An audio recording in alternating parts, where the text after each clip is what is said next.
Welcome back. Thank you for staying with us. Our guest already in studio. I just teased out that. And of course, information coming to hand is that Dr. Nyikal will not be joining us right now because they're still held up in Parliament. It has been extended until 10:30. So by the time he arrives here also, we will be winding up. But nonetheless, we continue to press with the conversation with our panelists already here. And allow me just to introduce them once again. If you're joining us, we have with us Professor Alfred Omenya, who is a governance and policy analyst. Also, we do have SPA Hesbon Omolo, and also Joshua Kipto. Thank you, gentlemen, for joining us this evening. Thank you. Thank you. I trust that you had a lovely day. Let's just go to it because I think it has been a long day in Parliament, as you know it. We had the CS also there trying to elucidate and tell Kenyans what especially is happening with the Ebola Isolation Center. So it is quite consternating that they're saying, you know, this, we are not throwing back at all, we're going full steam ahead. And we had the president also defending the plan today, saying it is being politicized and that it is part of a broader system for national health preparedness.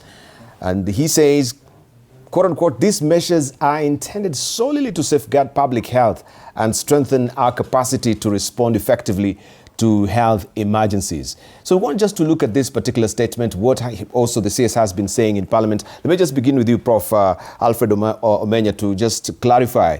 Since we know also the U.S. Secretary of State, Marco Rubio, he said that, of course, everyone knows it right now, U.S. must keep potential Ebola patients out of the country. Are we seeing also the American first doctrine at play here? Yeah, thanks, Yadibal. This case is very interesting, and I think is a classical case of politicians interfering, literally pussyfooting in areas that they should not really interfere, and not just the Kenyan politicians, but also the American politicians. Yeah, because the way this matter came to the public largely was Donald Trump and Secretary of State there saying that they shall protect American citizens from any possibility of Ebola infection, and their way of doing that was to set up this particular facility in the country. Of course, then things flared up, and what you're seeing, the reactions and so on, has been very, very interesting because what you're seeing on one hand, fellows look at these things from a legal perspective. I know there's been a bit of conversations around the medical aspects and merits about it and so on. Of course, we have issues in the court and stuff. But you look at it, if you look at the Americans, starting with Donald Trump and their own Congress, it was more of a political decision rather than really a technical medical decision, as it actually were, saying, fine, we don't want to risk the life of Americans, so any American who may have been exposed to Ebola will be taken to Kenya, almost suggesting that, really there, people can actually risk their lives, as it actually were. And if you look at the response of Congress, what Congress is actually saying is that they're not really too worried about Kenyans. Of course, they've applauded Kenyan civil society and the court action in Kenya.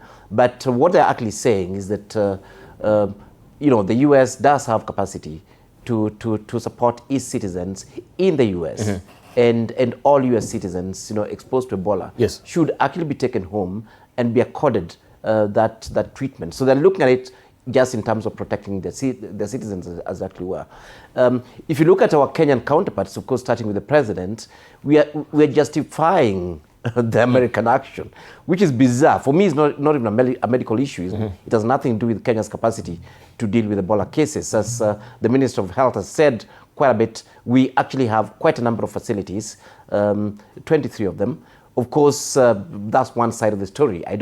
We also have a lot of vulnerabilities, as it actually were, as a country. We actually don't have any certified biosafety lab 3.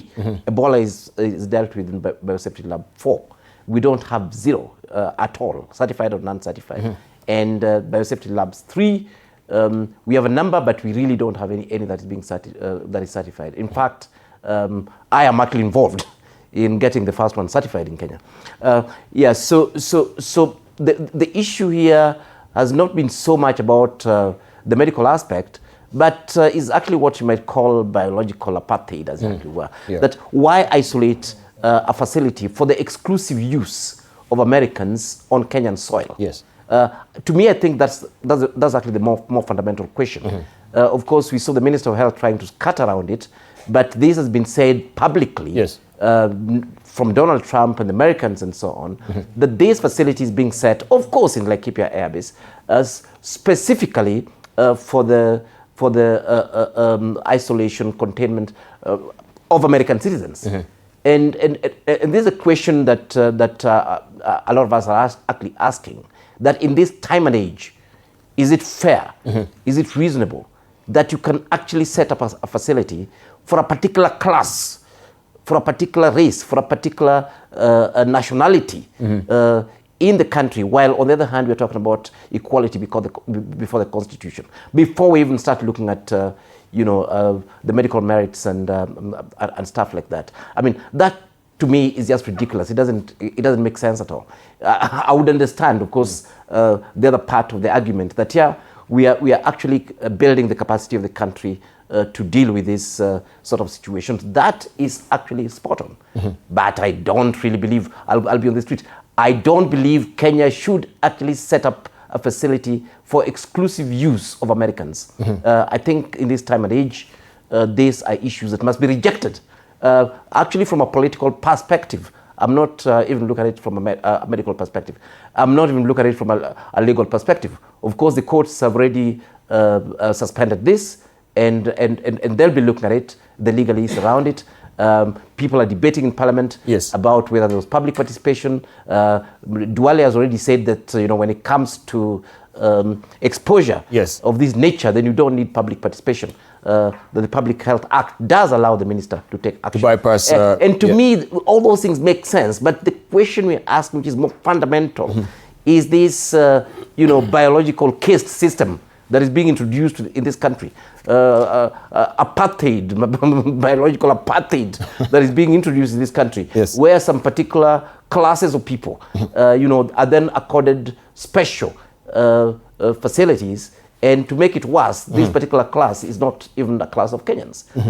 To me, I think this is partly why, I'll say it, I'm totally opposed to this idea on that particular basis, that we cannot actually, on our land that is free, on our land that is sovereign, set up a facility to the exclusive use of citizens of another country.